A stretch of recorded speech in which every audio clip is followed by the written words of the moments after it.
Hello guys, welcome back. तो हम दिसंबर 2024 BCHCT 137 का पेपर सोल्व कर रहे थे। आज उसका पार्ट बी जो कि स्टेट्स ऑफ मैटर और केमिकल काइनेटिक्स है, उसके क्वेश्चंस को सोल्व करेंगे। चलिए अपना 8th क्वेश्चन देखते हैं। इसका 8th क्वेश्चन में हमारे पास 4 पार्ट हैं, A B C and D. जो ए पार्ट है हमारा, उसमें 2 डिफरेंसेस बताने हैं, किसके? ऑर्डर और मोलिकुलरिटी के बीच में किसी भी रिएक्शन की। नाउ सेकंड जो है उसकी यूनिट निकालनी है रेट कांस्टेंट की। ऑर्डर हमें गिवन है। नाउ सेकंड में हमें क्या करना है, यूनिट गिवन है, हमें क्या निकालना है, इसका ऑर्डर फाइंड आउट करना है। एंड द थर्ड क्वेश्चन, हमें 2 फैक्टर बताने हैं जिन पे रेट ऑफ केमिकल रिएक्शन या रेट ऑफ रिएक्शन भी यहाँ पे लिख सकते हैं, वो डिपेंड करती है या वो अफेक्ट होती है। तो ये चीज हमें करनी है, 8th क्वेश्चन सोल्व करना है। चलिए गाइस शुरू करते हैं। इसका ए पार्ट जो है, ए पार्ट में फर्स्ट क्या था, डिफरेंसेस बताने थे हमें ऑर्डर एंड मोलिकुलरिटी के। इसके डिफरेंसेस जानने से पहले सबसे पहले जानते हैं कि ऑर्डर ऑफ रिएक्शन क्या होता है एंड मोलिकुलरिटी ऑफ रिएक्शन क्या होता है। इसके बाद आप इसके 2, 3, 4 कितने भी डिफरेंसेस लिख सकते हो। तो चलिए पहले इसको समझते हैं। पहले फर्स्ट पार्ट को हम समझते हैं, ऑर्डर ऑफ रिएक्शन को। ऑर्डर ऑफ रिएक्शन, सबसे पहले हमें देखना है गाइस ऑर्डर ऑफ रिएक्शन। ये क्या होता है बेसिकली, इसमें क्या होता है, इसको हम करते हैं sum of powers of concentration terms. कहां? Sum of power of concentration terms. किसकी कंसंट्रेशन टर्म्स में? कहां? जब हम रेट लॉ लिखते हैं। रेट लॉ लिखने के दौरान एग्जांपल के लिए, जैसे मान लो कोई रिएक्शन है हमारी, A प्लस बी हमारी जा रही है, कोई प्रोडक्ट बनता है। यहाँ पे मान लो हमने प्रोडक्ट बना दिया, C प्लस डी भी बन सकता है, C भी बन सकता है, कुछ भी बना दिया हमने, प्रोडक्ट बना दिया भैया, प्रोडक्ट। ठीक है जी। नाउ जो प्रोडक्ट बनते हुए इसके अंदर जो हमारा जो कंसंट्रेशन टर्म्स होगी, A की कंसंट्रेशन टर्म होगी, ऐसे लिखते हैं, इसको डिनोट करते हैं। B की कंसंट्रेशन टर्म ये होगी मान लो। अब इसकी पावर मान लो 1 है, इसकी पावर मान लो 1 है। क्या लिखते हुए? रेट लो लिखते हुए। तो रेट ऑफ रिएक्शन हमारी क्या लिख सकते हैं हम यहाँ पे? कांस्टेंट, रेट कांस्टेंट जिसको लिखते हैं, एंड A की पावर 1 एंड B की पावर 1। नाउ ये हमने क्या लिखा, रेट ऑफ रिएक्शन लिखी, रेट लो। अब ऑब्वियसली ये रेट लो ही होता है। तो रेट ऑफ रिएक्शन लिखते टाइम जो यहाँ पे कंसंट्रेशन टर्म्स की पावर होती है, उनका सम ही हमारा क्या कहलाता है? ऑर्डर ऑफ रिएक्शन कहलाता है। नाउ यहाँ पे जो इसकी पावर है, ए कंसंट्रेशन की जो पावर है, वो हमारे पास क्या हो जाएगा? Order of reaction with respect to A. ये क्या हो जाएगा? Order of reaction with respect to B. लेकिन ऑर्डर जो ओवरऑल रहेगा रिएक्शन का, पूरी रिएक्शन का ऑर्डर जो रहेगा, वो रहेगा इन दोनों का सम। तो ऑर्डर ऑफ रिएक्शन यहाँ पे क्या हो जाएगा? ऑर्डर ऑफ रिएक्शन क्या हो जाएगा हमारे पास? 1 + 1 which is going to be 2। तो ये हमारे पास है बेसिकली। जैसे मान लो हम ये बात करें कि रेट जो होता है हमारे पास क्या हो जाता है? कांस्टेंट, A की पावर x एंड B की पावर y। तो ये एक तरह से क्या हो गया? फॉर्मूला टाइप होगा कि भैया ऑर्डर क्या हो जाएगा इसका? x + y। तो ऑर्डर होता है sum of powers of concentration terms in rate law expression. Rate law expression है ये, इसमें जो कंसंट्रेशन टर्म्स की पावर है उनका सम ही क्या हो जाएगा? Order of reaction. ठीक है जी। नाउ सेकंड टॉपिक हमारा क्या था? मोलिकुलरिटी। हम इसको देखते हैं भैया, मोलिकुलरिटी क्या होती है? मोलिकुलरिटी क्या होती है?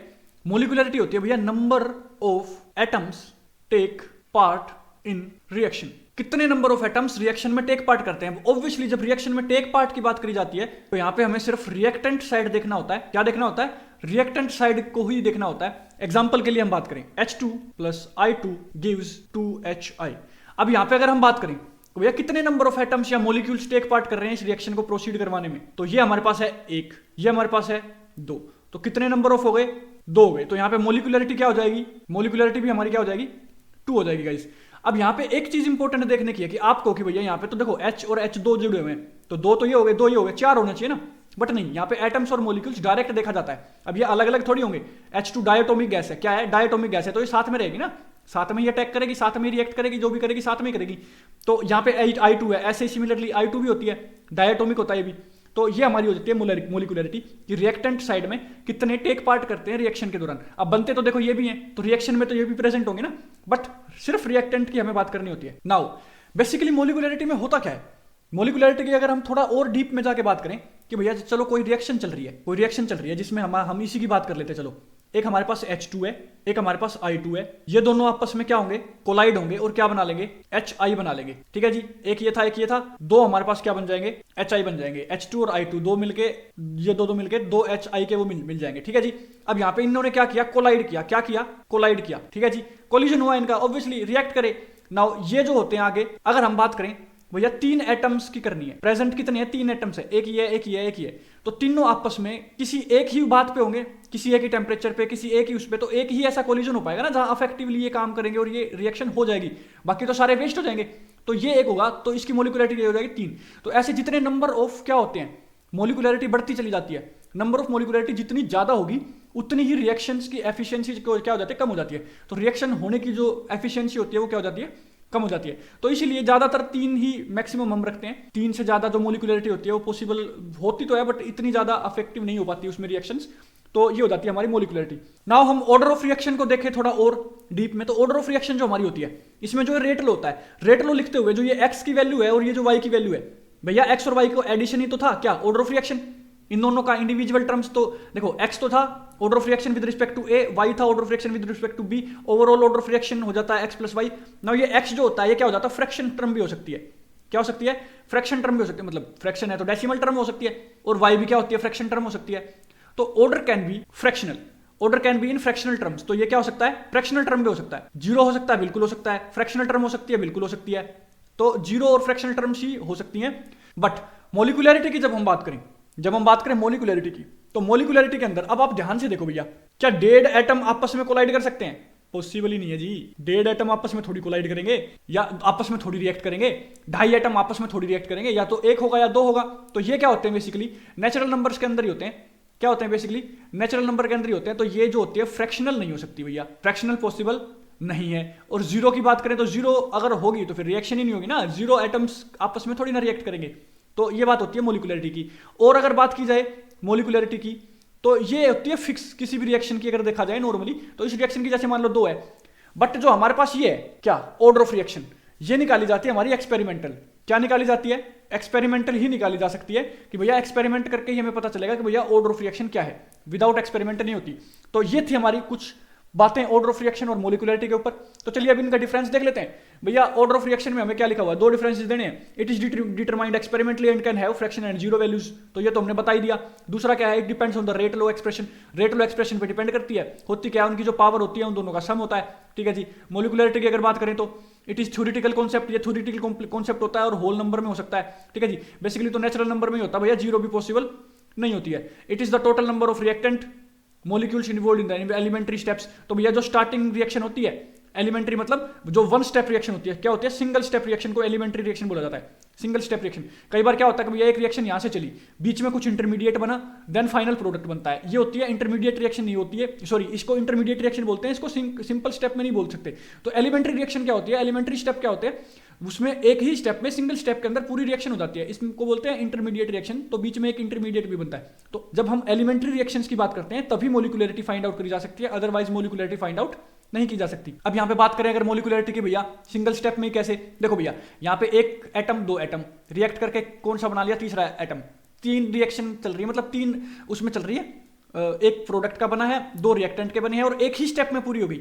अब अगर इसी को बात करें, ए बी बना, ए बी हमने रिएक्ट करवाया, भैया क्या बन गया, सी बन गया, डी बन गया, और फाइनल फिर प्रोडक्ट में क्या बन गया, ई बन गया। अब यहां पे बात करो 2 स्टेप में रिएक्शन हुई है, भैया इन्होंने टेक पार्ट किया, इन्होंने टेक पार्ट किया, किसने कोलाइड किया, कहां क्या किया, पता नहीं लगा सकते ना ऐसी चीज। तो इनका भी रिएक्शन मैटर करेगा, इसका भी मैटर करेगा। तो जो इंटरमीडिएट रिएक्शन होती है बेसिकली उसमें हम मोलिकुलरिटी को डिफाइन नहीं कर सकते। तो मोलिकुलरिटी डिफाइन होती है एलिमेंट्री रिएक्शंस के अंदर जो सिंगल स्टेप के अंदर होती हैं। तो ये 2 थे इनके डिफरेंसेस। तो चलिए गाइस नेक्स्ट बात करते हैं बी, जो find the rate of the reaction या यूनिट ऑफ द, हमें यहां पे यूनिट निकालनी है रेट कांस्टेंट की। हमें ऑर्डर दी हुई है second order reaction, second order reaction given है। इसकी गाइस एक ट्रिक होती है, अगर ये ट्रिक आपने याद कर ली, बेसिकली क्या होता है, एक फॉर्मूला होता है, निकाली तो रेट एक्सप्रेशन से जाती है, रेट लो एक्सप्रेशन से, बट इसका एक डायरेक्ट फॉर्मूला होता है। अगर वो फॉर्मूला आपने याद कर लिया तो आपके लिए बहुत ईजी हो जाएंगे ऐसे क्वेश्चन सोल्व करने। तो चलिए इसकी ट्रिक देखते हैं।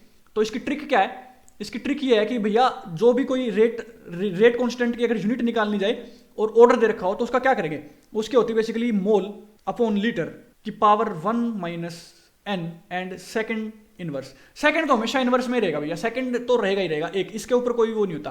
ठीक है जी। तो ये होती है, यहाँ पे एन क्या होता है, ऑर्डर ऑफ रिएक्शन, यहाँ पे एन क्या होता है, ऑर्डर ऑफ रिएक्शन। नाउ यहाँ पे हमें एन गिवन क्या है, भैया एन है 2, क्यों 2 है, सेकंड ऑर्डर रिएक्शन गिवन है। तो चलिए इसको देखते हैं, सेकंड ऑर्डर रिएक्शन गिवन है तो एन की वैल्यू यहाँ पे हम क्या पुट कर देंगे, 2 पुट कर देंगे। तो ये क्या आ जाएगा, मोल पर लीटर 1 माइनस 2 सेकंड इनवर्स। ठीक है जी, हो गया, डन। सोल्व करो, क्या आ जाएगा, मोल पर लीटर -1 सेकंड इनवर्स। ठीक है जी। तो ये -1 में जाएगा तो ऊपर आ जाएगा, ये -1 में जाएगा तो नीचे आ जाएगा। तो इसको लिख सकते हैं मोल -1 लीटर की पावर 1 एंड सेकंड इनवर्स। तो ये बेसिकली इसकी क्या हो गई, यूनिट हो गई किसकी, रेट कांस्टेंट की, किसकी, रेट कांस्टेंट की। अब ये बात ध्यान रखनी है आप, इसको याद करते हुए ये चीज तो ठीक है, इसको याद करते हुए आप यही मत भूल जाना फाइंड आउट क्या कर रहे हो। तो इसमें हमने बेसिकली रेट कांस्टेंट की यूनिट निकाली है, इसकी जो थी ट्रिक पढ़ी हमने ये वाली। तो ये गाइस आपको याद रखना होगा, इस टाइप के क्वेश्चन आ जाते हैं आपके। एक और चलिए क्वेश्चन इसका नेक्स्ट, वो भी इसी के बेस पे है। Find the order of reaction whose rate constant has unit this. अब हमें क्या दे दिया, रेट कांस्टेंट की क्या दे दी, यूनिट दे दी। रेट कांस्टेंट की क्या दे दी, यूनिट दे दी, और ऑर्डर पूछ लिया। पिछले वाले क्वेश्चन में क्या पूछा हुआ था, ऑर्डर दिया हुआ था और इसकी यूनिट पूछी हुई थी। तो चलिए इसकी निकालते हैं, सोल्व करते हैं इसको। तो बेसिकली हमारे पास फॉर्मूला था भैया, क्या फॉर्मूला था भैया, mole upon litre 1 minus n second inverse, यही थी यूनिट का फॉर्मूला। चलो जी करते हैं काम। तो मोल की क्या हो गई 1 माइनस एन, लीटर की क्या हो गई, नीचे जो होता है वो जब ऊपर लिखते हैं तो उसकी नेगेटिव हो जाती है, तो ये हो जाएगी n माइनस 1 सेकेंड इनवर्स। ये हमारे पास होता है फॉर्मूला। नाउ गिवन क्या है, इसको इससे कंपेयर करते हैं, लिख सकते हैं भैया यहाँ पे कंपेयरिंग। ठीक है जी, कंपेयर करो, क्या गिवन है, मोल इनवर्स लीटर की 3/2, और यहाँ पे ये गाइस जी नहीं है, यहाँ पे सेकंड आएगा, क्वेश्चन में यहाँ पे सेकंड है। तो चलिए इसको देखते हैं। अब यहाँ पे हमारे पास क्या हो गया, तो मोल को m रखते हैं 1 माइनस एन, लीटर को l रखते हैं n माइनस 1, सेकेंड को टाइम को ऐसे ही रखते हैं इक्वल्स टू मोल की हमारे यहाँ पे क्या थी, मोल की हमारे पास क्या है -1 ही है। ठीक है जी, लीटर की हमारे पास क्या है 3/2 है। ठीक है जी, एंड सेकंड के हमारे पास क्या है -1 ही है, तो सेकंड की तो -1 ही होती है मोस्टली। तो इसमें कंपेयर जब हम करेंगे तो 1 माइनस एन, फर्स्ट क्या आ जाएगा -1। ठीक है जी, सेकंड की अगर हम बात करें तो n माइनस 1, l को l से देखेंगे तो इक्वल्स टू आ जाएगा 3/2। ठीक है जी, थर्ड तो ये तो इसके इक्वल है ही, तो ये तो रखते ही नहीं है, तो इन दोनों में से हम n की वैल्यू निकालते हैं।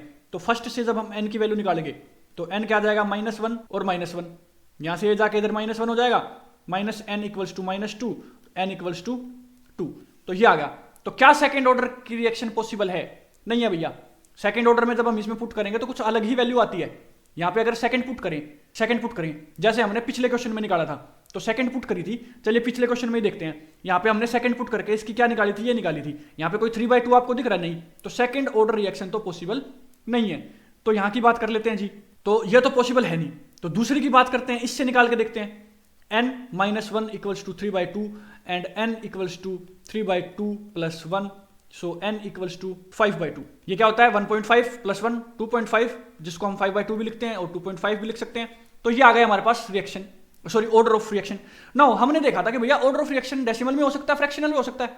ठीक है जी, तो ये पॉसिबल है चांस। ठीक है जी, यहाँ पे जो फ्रैक्शनल जो ऑर्डर अराइज हुआ है वो किसकी वजह से हुआ है, यहाँ पे जो ये जो है, यहाँ पे अगर आप ये देखें कि यहाँ पे ये है और ये है, होता क्या है एक साथ ही रखा जाता है, इन दोनों की तो लगभग सेम होनी चाहिए ना। हाँ, प्लस माइनस हो सकती है, ये प्लस में हो जाए, ये माइनस में हो जाए, ये +2 में हो जाए, -2 में हो जाए, है ना, ऐसा पॉसिबल है। बट ये जो आपका निकल के आया है, ये जो 3/2 निकल के आया है और ये जो -1 निकल के आया है, ये किसकी वजह से निकल के आया है, फ्रैक्शनल ऑर्डर की वजह से निकल के आया है। किसकी वजह से निकल के आया है, फ्रैक्शनल ऑर्डर की वजह से निकल के आया है। और इसकी वजह से क्या होता है, ये जो इस टाइप की रिएक्शंस होती हैं जिनके फ्रैक्शनल ऑर्डर होते हैं, ये कॉम्प्लेक्स मैकेनिज्म की रिएक्शन होती है। क्या होती है, कॉम्प्लेक्स मैकेनिज्म की रिएक्शंस होती हैं। ठीक है गाइस, तो ये था बेसिकली हमारे पास इसका टॉपिक का पार्ट। तो यहाँ पे आप इसको 2.5 लिख के आ सकते हो, और यहाँ पे आपको लिखना पड़ेगा कि यहाँ पे फ्रैक्शनल ऑर्डर है, तो ये जो रिएक्शंस होती हैं ये कॉम्प्लेक्स मैकेनिज्म की होती हैं। भले ये 1 नंबर का या 2 नंबर का क्वेश्चन हो, बट आपको लिखना पड़ेगा। तो चलिए गाइस इसका लास्ट पार्ट देखते हैं। Give any 2 factors that affect the rate of a chemical reaction. Chemical reactions जो हैं उनको अफेक्ट करने वाले फैक्टर्स बताने दो। तो यहाँ पे लिखा हुआ हमने भैया, एक तो होता है टेम्परेचर, दूसरी होता है कंसंट्रेशन ऑफ रिएक्शन।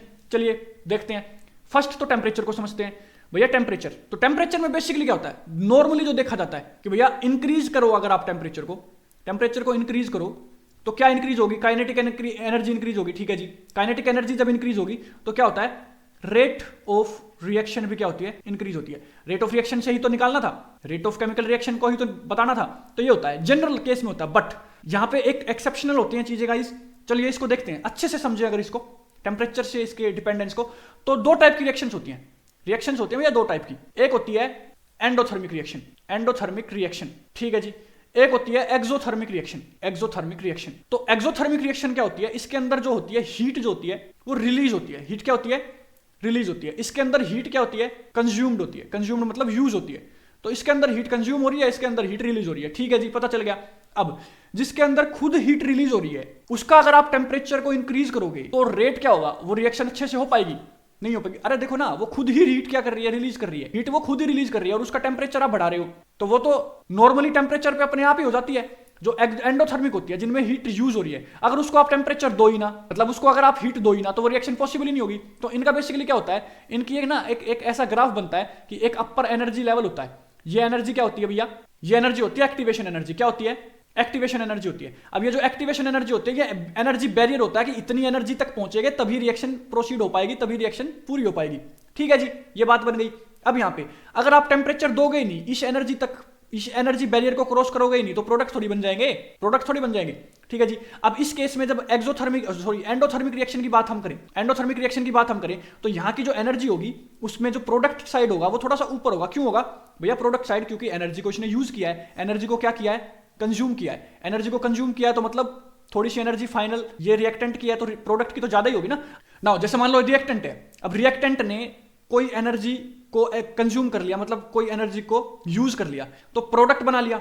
तो प्रोडक्ट के पास तो वो एनर्जी उतनी होगी ना जितनी उसने यूज करके आया वो, तो वो ऑब्वियसली यहाँ पे क्या होता है, प्रोडक्ट की जो होती है एनर्जी थोड़ी सी ऊपर होती है। नाउ इस केस की अगर बात करें एक्सोथर्मिक की, तो ये देखो भैया यहाँ पे एनर्जी बैरियर को तो क्रॉस यहाँ पे भी करना पड़ेगा, बट जो प्रोडक्ट साइड होता है वो हल्का सा क्या होता है, नीचे होता है, उसकी एक्टिवेशन एनर्जी कम होती है। यहाँ पे हम रखते हैं एक्टिवेशन एनर्जी, यहाँ पे हम क्या रखते हैं, एक्टिवेशन एनर्जी।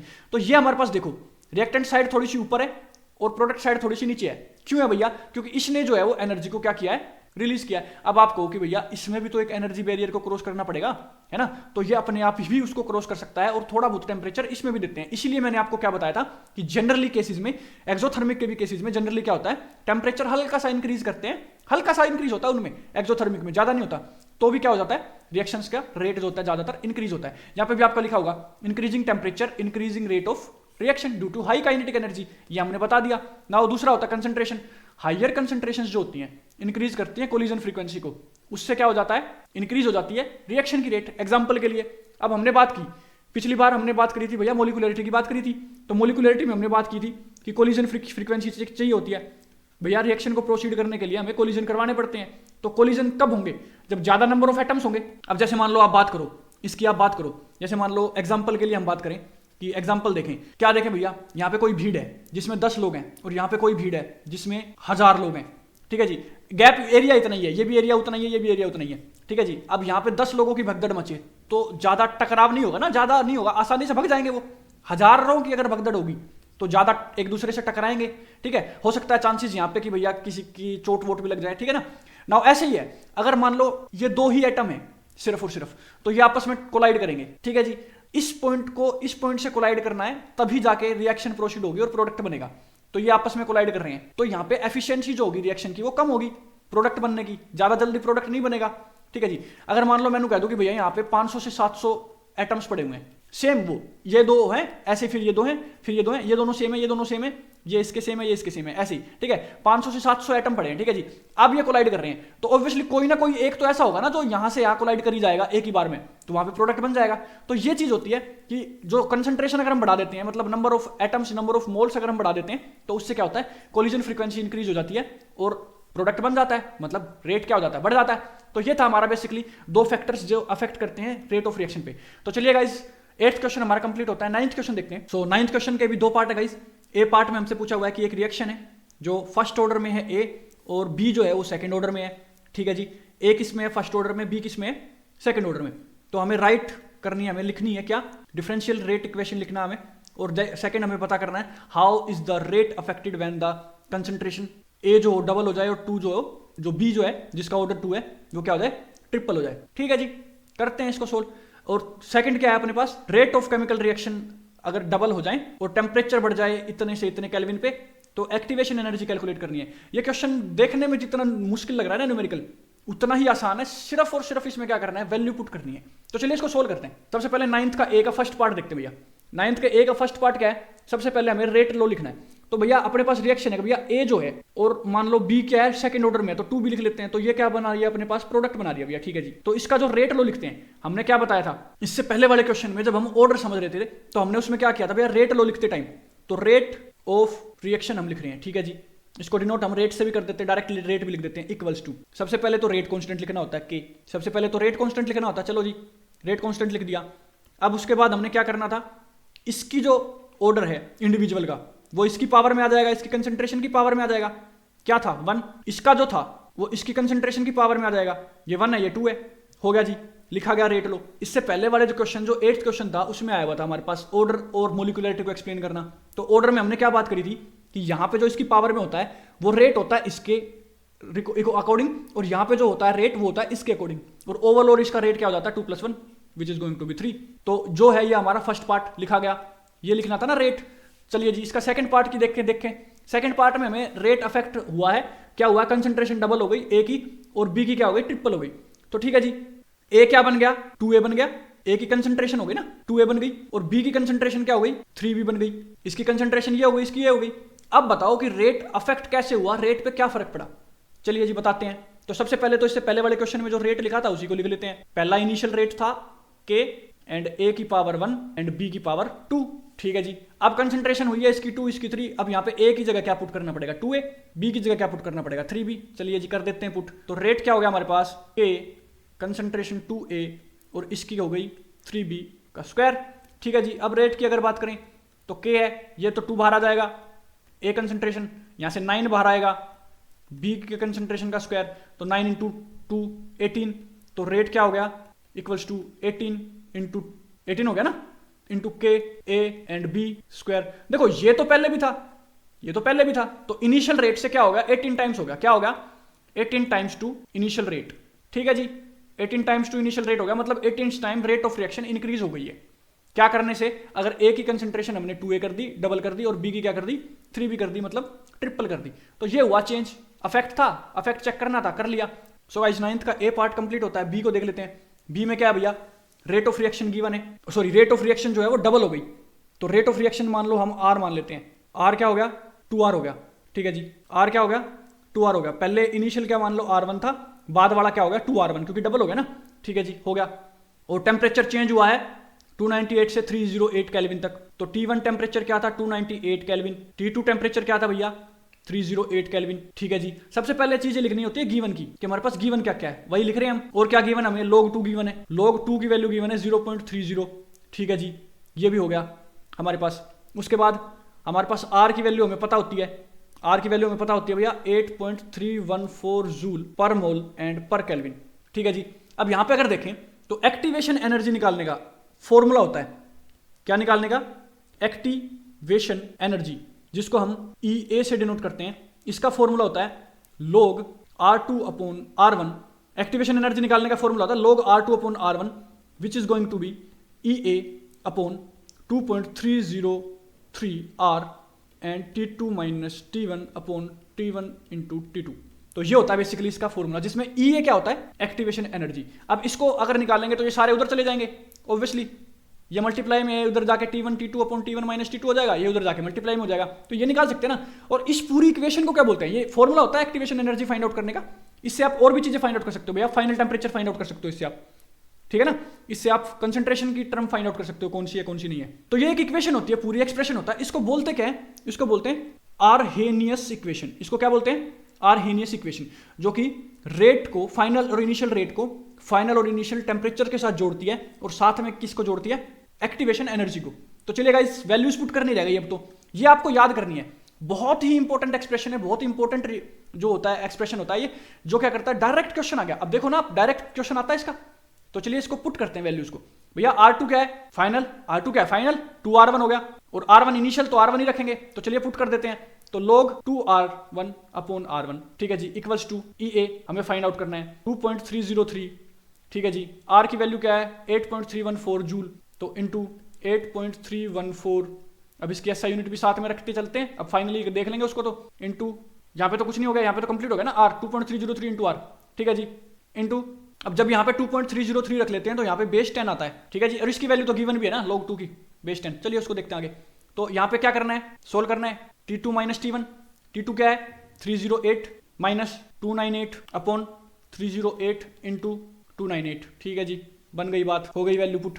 अब इसको क्या करना है, R1 से R1 कट जाएगा, log 2 की वैल्यू पुट कर दो। क्या आ गया, log 2 की वैल्यू हमें गिवन है 0.30 होगी ना, equals to EA/2.303 into 8.314 into, इन दोनों को जब हम माइनस करेंगे, इन दोनों को माइनस करेंगे तो वैल्यू क्या आ जाएगी, 10। ये हो जाएगा हमारे पास 10/308 × 298। अब इधर से इधर भेज दो सारी चीजों को, भैया जो न्यूमिनेटर में है वो डिवाइड में आ जाएगा, बाकी सारे मल्टीप्लाई में चले जाएंगे। तो ये क्या हो जाएगा 0.30 into 2.303 into 8.314 into 308 into 298 divide by 10।